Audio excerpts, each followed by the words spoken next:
Bonjour à tous, j'espère que vous allez bien. Nous allons essayer aujourd'hui de répondre ensemble à des questions qui m'ont été posées pour la fiche activité, pour le CAP AEPE et notamment pour la fiche activité en EP1. Donc je vous rappelle que si vous passez le CAP, vous avez donc du coup deux fiches à faire, une activité qui s'intitule plutôt Mener l'enfant vers ses découvertes et apprentissages, c'est la fiche activité, et une en soins. Donc là, vous êtes nombreux peut-être en train de réaliser vos fiches, vous posez plein de questions et vous m'avez posé des questions. Donc je vais essayer de répondre aux 5 questions qui reviennent très régulièrement. Pour ceux qui ne me connaissent pas encore, donc du coup je suis Béatrice Monnier, formatrice spécialisée dans le domaine de la petite enfance depuis bientôt plus de je ne sais plus combien, voilà. On va répondre ensemble, je vous mettrai également le lien de mon site internet pour ceux que ça intéresse bien évidemment. Et c'est parti, on répond ensemble.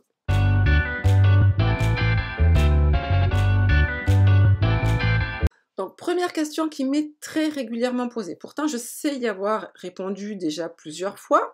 Je crois même avoir déjà fait des vidéos dessus. Hein, voilà. Mais pourtant, c'est une question qui m'est encore régulièrement posée. Nous sommes le 1er février 2023. Donc voilà. Cette première question, c'est quoi? C'est est-ce que je peux réaliser, est-ce que je peux présenter plutôt une activité sur ma fiche, une activité que je n'ai pas réellement réalisée avec les enfants? Alors déjà, pour se poser la question, pourquoi les candidats me posent cette question?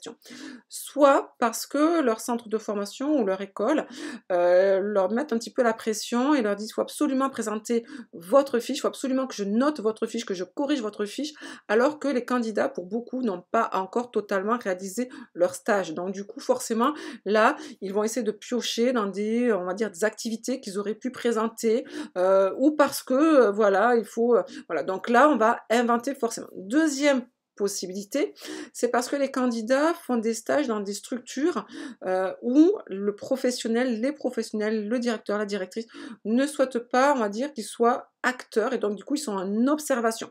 Donc il y a beaucoup comme ça de structures où le candidat va être en observation, ne pas pouvoir faire de change, ne va pas pouvoir mener des activités de A à Z. Donc là, répondre, bien évidemment, va varier en fonction de l'une ou de l'autre situation. Si c'est la première situation, si vous n'avez réellement pas encore fait votre activité, vous pouvez bien évidemment pas inventer, c'est pas possible. Même si on va peut-être, pourquoi pas, mettre un prénom d'un enfant, un âge d'un enfant, une situation, mais rien ne vous dit que lors de votre stage, vous allez effectivement mettre en place cette activité. Peut-être que la structure auquel vous allez faire votre stage ne propose pas du tout cette activité. Peut-être également, attention, que ça va tellement se voir que vous n'avez pas réalisé cette activité devant les membres du jury, que vous êtes mal à l'aise, vous allez être stressé. Donc voilà, donc c'est vraiment quelque chose à éviter forcément. C'est la base. Deuxième chose, si vous avez plutôt accompagné l'enfant, si vous avez plutôt en observation, vous avez accompagné un professionnel lors d'une activité. Donc vous allez demander à ce professionnel quand même peut-être d'observer observer un enfant dans ses gestes, peut-être également l'accompagner, pourquoi pas, dans la manipulation. Hein, voilà, vous n'allez peut-être pas mener l'activité de A à Z, mais il va falloir faire, on va dire, hein, il faudra mettre dans votre fiche, bien évidemment, que c'est une activité qui a été réalisé avec votre tuteur de stage ou avec tel professionnel et que vous avez été dans l'observation et voilà ce que j'ai observé. Voilà pour la mise en place de l'activité, voilà ce qu'il faut faire. Lors du déroulement de l'activité, voilà ce qu'il faut faire et voilà ce que moi j'ai fait. Une fois que l'activité est terminée, voilà ce qu'il faudra faire. En fait, il va falloir se mettre un petit peu dans on va dire, la peau du professionnel. Bien évidemment, vous pouvez dire que vous avez fait, hein, les examinateurs ne vont pas aller vérifier si oui ou non vous avez réellement fait l'activité ou si vous n'avez fait que observer. Voilà. Il va falloir effectivement un petit peu jongler, mais bien évidemment, cette situation est un petit peu moins compliquée que la toute première situation où là, le candidat n'a pas du tout fait l'activité et là, il invente. Voilà. Donc ça, surtout, bien évidemment, non. Deuxième question qu'on me pose très souvent, c'est, on va dire, est-ce que je peux proposer une activité qui sorte de l'ordinaire? Quel type d'activité je peux proposer?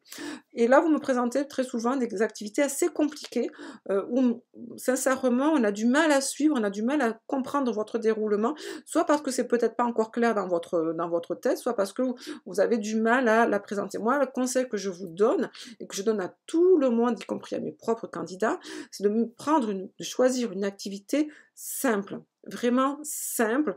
Ne pas chercher une activité compliquée. Vous n'êtes pas là pour épater les examinateurs, vous n'êtes pas là pour leur montrer que vous êtes super professionnel dans le domaine artistique, voilà. Non, vous allez leur montrer que vous êtes compétent, que vous savez vous organiser, que vous avez pris en place bien en compte les objectifs, les capacités des enfants, que vous avez évalué les risques, quel que soit le choix de votre activité. Donc c'est pour ça que les examinateurs seront plus aptes à vous noter, à comprendre ce que vous voulez. Si votre activité est simple, prenez pâte à sel, prenez gommette, prenez peinture, prenez des activités sincèrement que tout le monde comprend. Parce que, je répète, vous n'allez pas être noté sur l'originalité de votre activité, vous allez être noté sur son déroulement et son organisation, sur votre professionnalisme. Donc, faites quelque chose de vraiment, on va dire, connu de tout le monde. Bien évidemment, si vous avez un super projet, si vous avez mis, on va dire, quelque chose à cœur pour réaliser une super activité, je pense notamment à certains assistants maternels, pourquoi pas, mais à ce moment-là, il faut vraiment que ça soit clair, qu'on comprenne. Je vous rappelle qu'il est fortement déconseillé d'amener un modèle d'activité, parce que si vous amenez un modèle d'activité, ça veut dire que vous avez du mal à la présenter, à l'expliquer. Donc voilà, il faut vraiment que oralement, on puisse vraiment la comprendre. Donc, je vous rappelle également que vous n'avez que 2 minutes et demie pour présenter l'activité, plus 2 minutes et demie pour présenter le soin, ce qui fait 5 minutes en tout.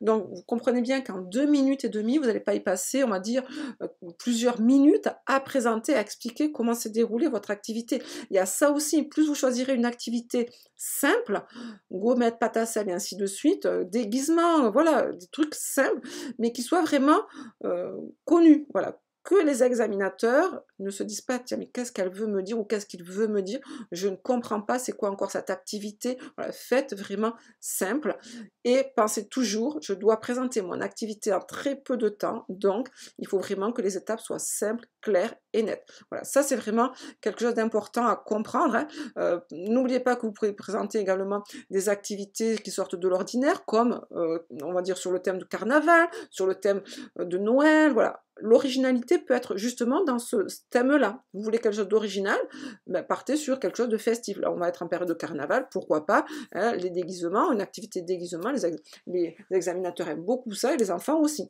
Ça, c'est voilà, quelque chose de sympa pour les examinateurs. N'oubliez pas également que votre activité doit mener l'enfant vers ses découvertes et ses apprentissages. Ça aussi, c'est vraiment une erreur que l'on voit régulièrement dans les fiches et notamment dans les activités. C'est que beaucoup de candidats présentent une activité qui ne mène pas suffisamment l'enfant vers ses découvertes et ses apprentissages.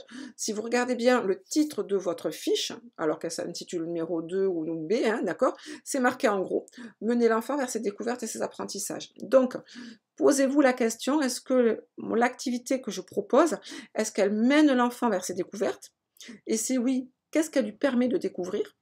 Est-ce qu'elle mène l'enfant vers un apprentissage? Et si oui, qu'est-ce qu'elle lui apprend? Voilà. En fait, en gros, hein, mener l'enfant vers ses découvertes et apprentissage. C'est pas ou, attention, ce sont les deux. Il faut vraiment que l'enfant puisse découvrir et apprendre en même temps. Apprendre, qu'est-ce qu'on apprend? Qu'est-ce qu'on entend par apprendre? Apprendre des mots, apprendre, c'est au niveau cognitif. Donc ça peut être des mots, des couleurs, à compter. Découvrir, c'est découvrir notamment les sens, l'éveil des sens. Donc voilà, si vous prenez par exemple peinture, gommette, pâte à modeler, on a vraiment cette notion de découvrir et d'apprendre, hein, voyez. Si vous prenez déguisement, hein, pourquoi pas carnaval actuellement, l'enfant va apprendre à mettre ses habits, apprendre à nommer les habits, hein, par exemple le clown, s'il se déguise en clown, les couleurs, pourquoi pas aussi. Il va découvrir les nouvelles sensations, ben, notamment la joie de se déguiser. Ça peut être également le carnaval, ça va avec peut-être de la musique, donc il y aura peut-être de la mélodie, une musique, ainsi de suite. Voilà, découverte et apprentissage, c'est vraiment la base. C'est très important, hein. Il y a beaucoup d'activités, je répète, qui ne présentent pas justement cette notion, et donc du coup les candidats se font un petit peu piéger avec des questions un petit peu plus difficiles que les autres, puisqu'attention, bien évidemment, vous ne serez pas éliminer ou voilà, votre fiche ne sera pas non conforme. Le principal, c'est que vous avez présenté une activité. Mais dites-vous, hein, et c'est pour ça que beaucoup de candidats me disent: «Oh là là, mais j'ai eu des questions très, très difficiles». Oui, si vous avez plus votre activité sera difficile à comprendre, plus ça sera, on va dire, un petit peu, plus il manquera, on va dire, plutôt cette notion d'apprendre et de découverte, plus vous aurez des questions pièges par rapport à quelqu'un qui aura présenté une activité toute simple, peinture, gommette, ou autre, hein, d'accord? Mais plus vous allez avoir une activité simple, plus vous pouvez anticiper les questions et plus vous aurez une meilleure note. Donc c'est tout bête, mais c'est comme ça. Donc pensez-y, hein, voilà, c'est un grand conseil. On n'est pas là pour avoir, alors sauf si bien sûr, sauf si vous êtes là pour épater les examinateurs, mais c'est pas pour ça en fait que vous aurez une meilleure note que les autres. Ça c'est clair et net.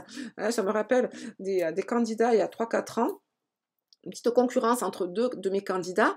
Il y en avait une qui avait présenté une super activité avec un super tablier. Elle fait, donc, c'était une assistante maternelle, elle a voulu mettre en place un super tablier musical avec des marionnettes qui sortaient et ainsi de suite. Et une autre qui avait présenté une activité gommette.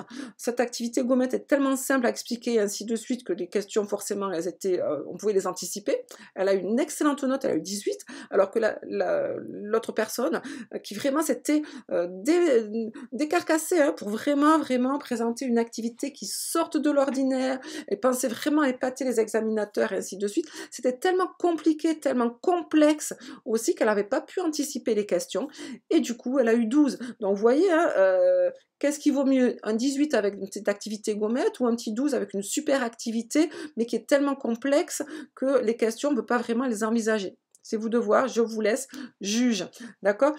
Deuxième chose également, ou plutôt dernière chose également, présenter une activité. Ça c'est pareil, une dame qui m'a posé la question, elle souhaitait faire une activité pâte à sel, une activité pâte à sel le matin.